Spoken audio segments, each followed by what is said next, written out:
The Green Mirror, A Quiet Story. Chapter 1. The Ceremony. The fog had swallowed up the house, and the house had submitted. So thick was the fog that the towers of Westminster Abbey, the river, and the fat complacency of the church in the middle of the square, even the 3 plane trees in front of the old gate, and the heavy old-fashioned porch had all vanished together, leaving in their place the rattle of a cab, the barking of a dog, isolated sounds that ascended plaintively from a lost, a submerged world. The house had indeed, in its time, seen many fogs, for it had known its first one in the days of Queen Anne, and even then it had yielded, without surprise and without curiosity, to its tyranny. On the brightest of days this was a solemn, unenterprising, unimaginative building, standing 4 square to all the winds, its windows planted solidly, securely, its vigorous propriety well suited to its safe, unagitated surroundings. Its faded red brick had weathered many London storms, and would weather many more. That old, quiet square, with its uneven stones, its church, and its plane trees, had the Abbey, the Houses of Parliament, the river for its guardians. The skies might fall, the Thames burst into a flaming fire, Rundle Square would not stir from its tranquillity. The old house, number 5, Rundle Square, had for its most charming feature its entrance. First came an old iron gate guarded on either side by weather-beaten stone pillars, then a cobbled path, with little green lawns to the right and left of it, ran to the door, whose stolidity was crowned with an old porch of dim red brick. This was unusual enough for London, but there the gate, the little garden, the porch had stood for some hundreds of years, and that progress that had already its throttling fingers about London's neck had as yet left Rundle Square to its staid property. Westminster abides like a little cathedral town at the heart of London. One is led to it through Whitehall, through Victoria Street, through Belgravia, over Westminster Bridge with preparatory caution. The thunder of London sinks as the traveller approaches, dying gradually as though the spirit of the town warned you, with his finger at his lip. To the roar of the traffic there succeeds the solemn striking of Big Ben, the chiming of the Abbey bells. So narrow and winding are many of the little streets that such traffic as penetrates through them proceeds slowly, cautiously, almost sleepily. There are old buildings and grass squares, many clergymen, schoolboys in black gowns and battered top hats, and at the corners one may see policemen motionless, solemn, stationed one supposes to threaten disturbance or agitation. There is, it seems, no impulse here to pile many more events upon the lap of the day than the poor thing can decently hold, Behind the windows of Westminster life is passing, surely, with easy tranquillity. The very doorbells are, many of them, old and uncomfortable, unsuited to any frantic ringing. There does not sound, through every hour, the whirring clang of workmen flinging, with eager haste, into the reluctant air, hideous and contemptuous buildings. Dust does not rise in blinding clouds from the tortured corpses of old and happy houses. Those who live here live long.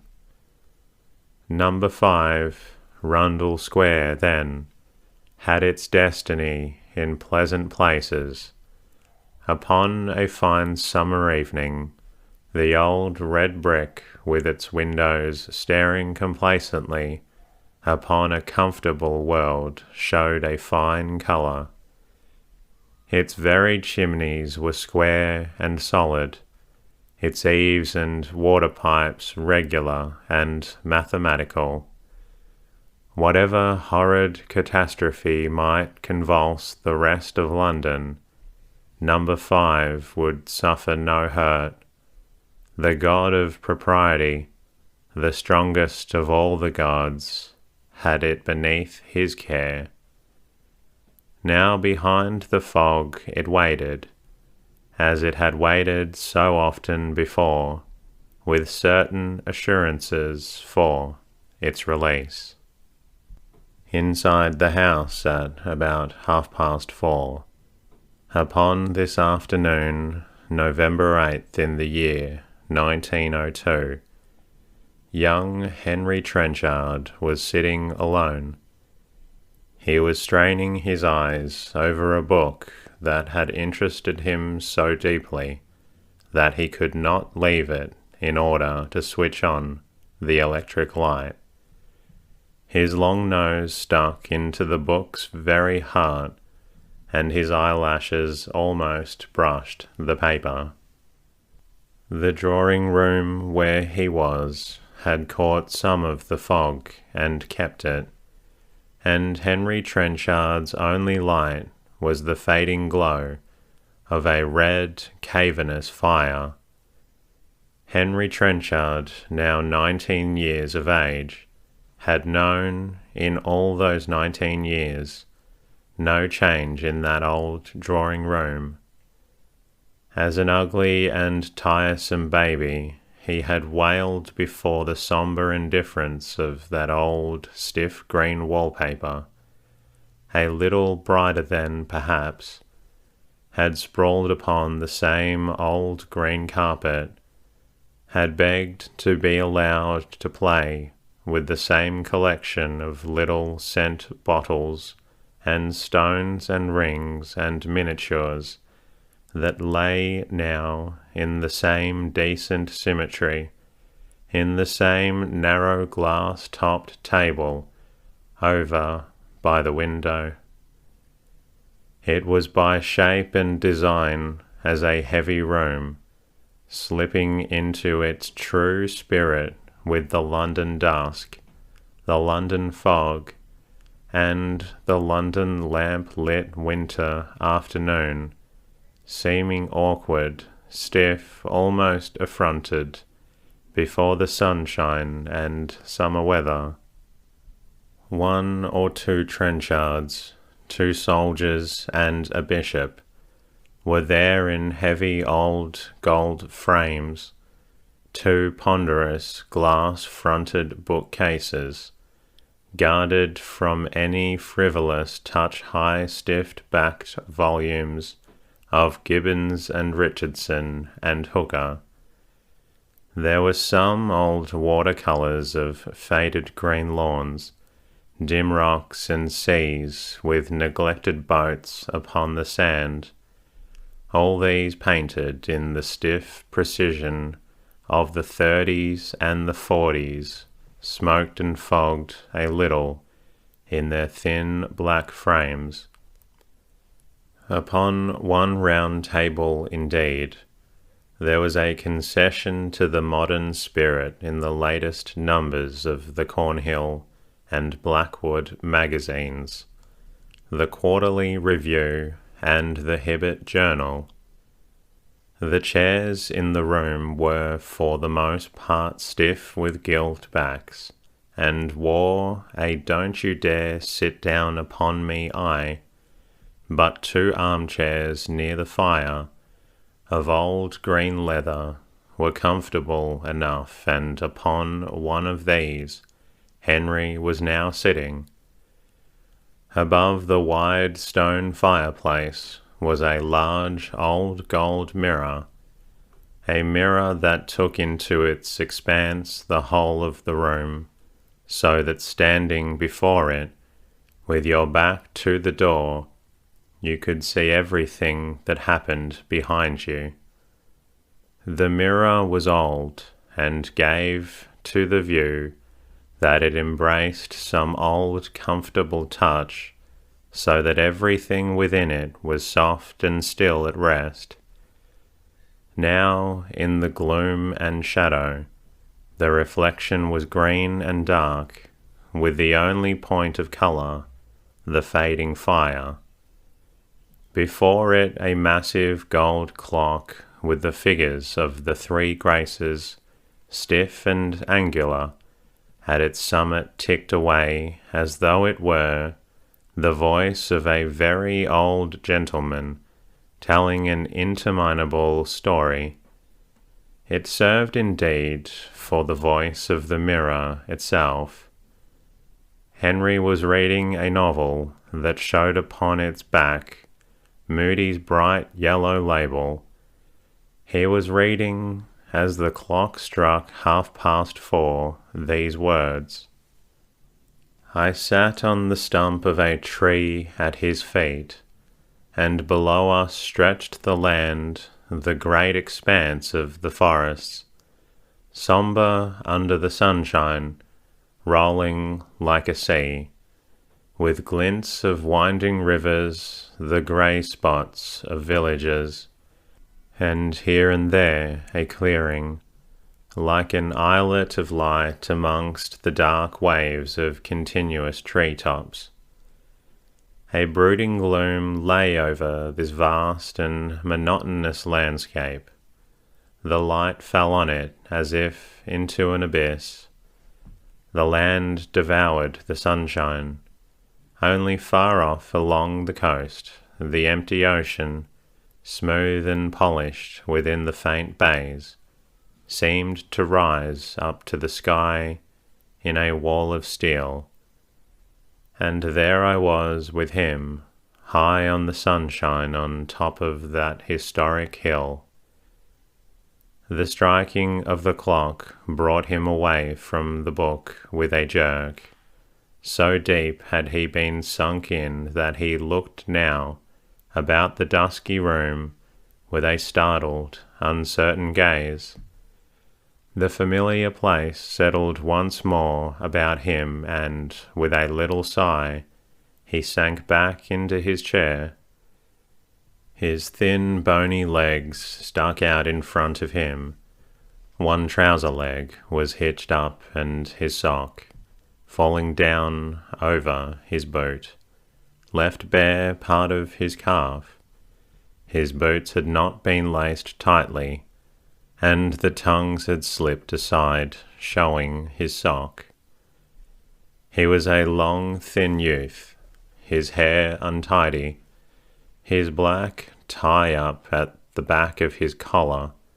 One white and rather ragged cuff had slipped down over his wrist.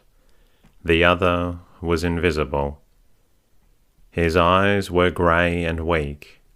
He had a long pointed nose, with 2 freckles on the very end of it, but his mouth was kindly, although too large and indeterminate. His cheeks were thin and showed high cheekbones.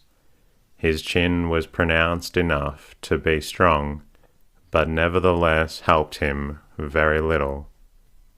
He was tidy and ungainly, but not entirely unattractive.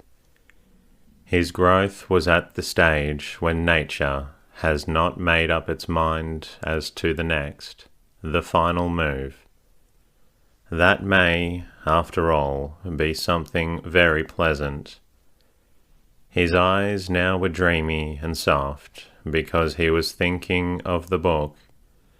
No book, perhaps, in all his life before, had moved him so deeply, and he was very often moved, but as a rule, by cheap and sentimental emotions. He knew that he was cheap. He knew that he was sentimental. He very often hated and despised himself. He could see the forests rolling like a sea. It was as though he himself had been perched upon that high, bright hill, and he was exalted. He felt with the same exaltation the space and the freedom, the liberty, the picture of a world wherein anything might happen, where heroes, fugitives, scoundrels, cowards, conquerors all alike might win their salvation. Room for everyone, no one to pull one up, no one to make one ashamed of what one says and does, no crowd watching one's every movement, adventures for the wishing and courage to meet them. He looked about the room and hated it, the old shabby hemmed-in thing. He hated this life to which he was condemned. He hated himself, his world, his uninspiring future. My God, I must do something. I will do something. But suppose I can't. His head fell again. Suppose he were out in that other world, there in the heart of those dark forests. Suppose that he found that he did no better there than here. That would be indeed the most terrible thing of all. He gazed up into the mirror, saw in it the reflection of the room, the green walls, the green carpet, the old faded green place like moss covering dead ground, soft, damp, dark, and beyond, outside the mirror, the world of the forests, the great expanse of forests, and beyond the ocean, smooth and polished, rising up to the sky in a wall of steel.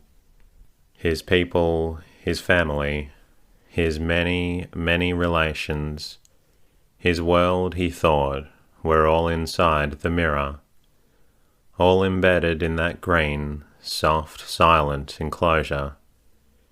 He saw stretching from one end of England to the other, in all provincial towns, in neat little houses, with neat little gardens, in cathedral cities with their sequestered closes, in villages with the deep green lanes leading up to the rectory gates, in old country houses hemmed in by wide stretching fields, in little lost places by the sea, all these persons happily, peacefully sunk up to their very necks in the green moss. Within the mirror this, outside the mirror the rolling forests, guarded by the shining wall of sea. His own family passed before him, his grandfather, his great-aunt Sarah, his mother and his father, Aunt Aggie and Aunt Betty, Uncle Tim, Millicent, Catherine. He paused then. The book slipped away and fell onto the floor. Catherine, dear Catherine, he did not care what she was. And then, swept by a fresh wave of feeling springing up, stretching his arms, facing the room, he did not care what any of them were.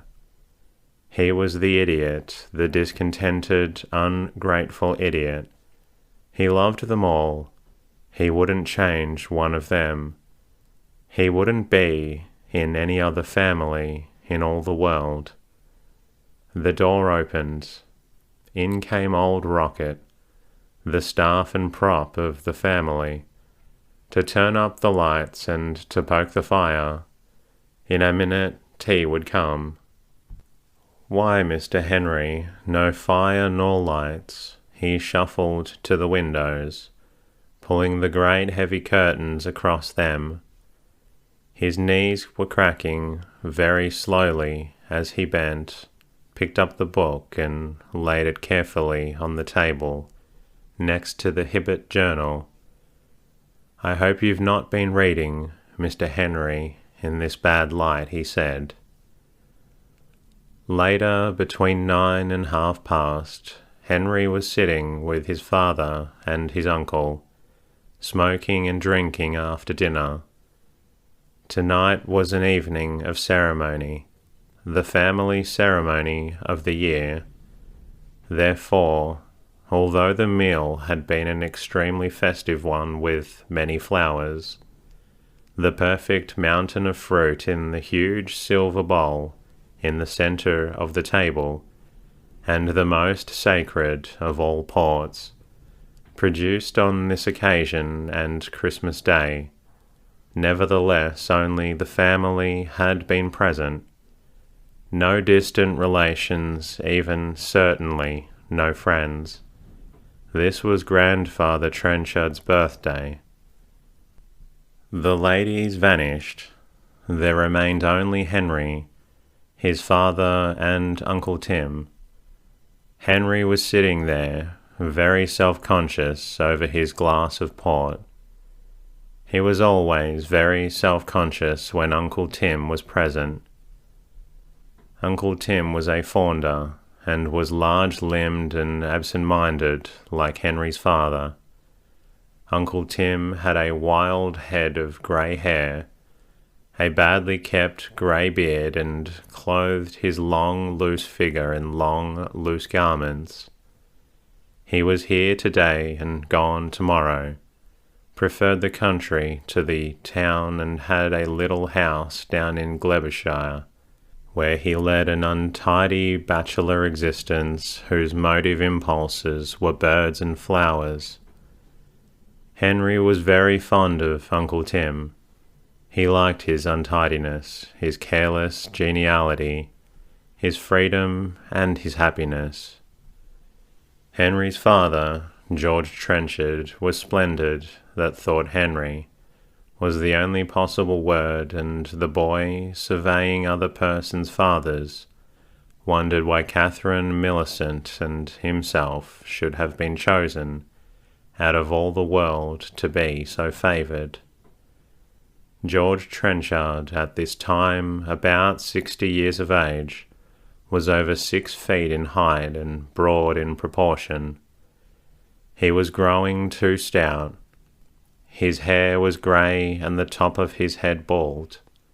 His eyes were brown and absent-minded. His mouth large with a lurking humour in its curves. His cheeks were fat and round, and there was the beginning of a double chin.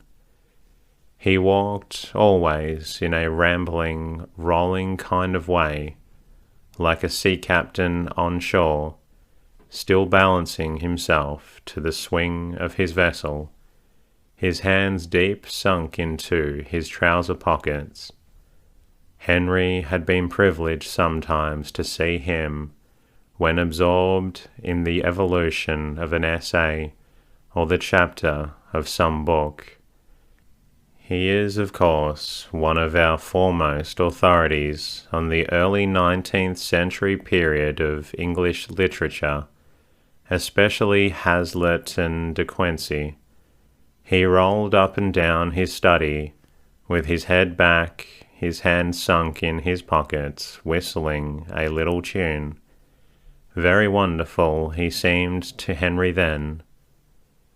He was the most completely careless of optimists, refusing to be brought down to any stern fact whatever, hated any strong emotion or stringent relations with anyone, treated his wife and children as the most delightful accidents against whom he had most happily tumbled.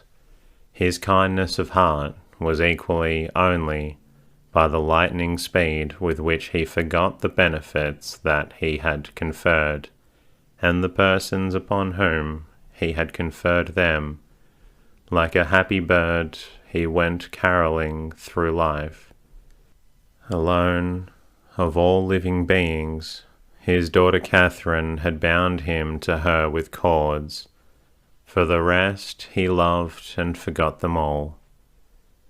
Now, on this family occasion of his father's birthday, his father was 87 today.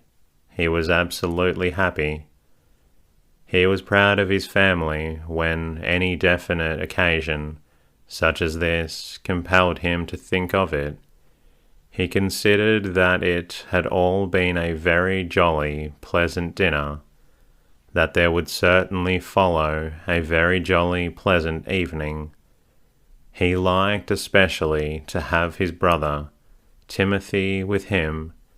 He loved them all, bless their hearts, he felt as he assured them, not a day more than 20. And that concludes tonight's readings. I hope you're feeling a little drowsy. I look forward to bringing you another episode very soon. In the meantime, good night.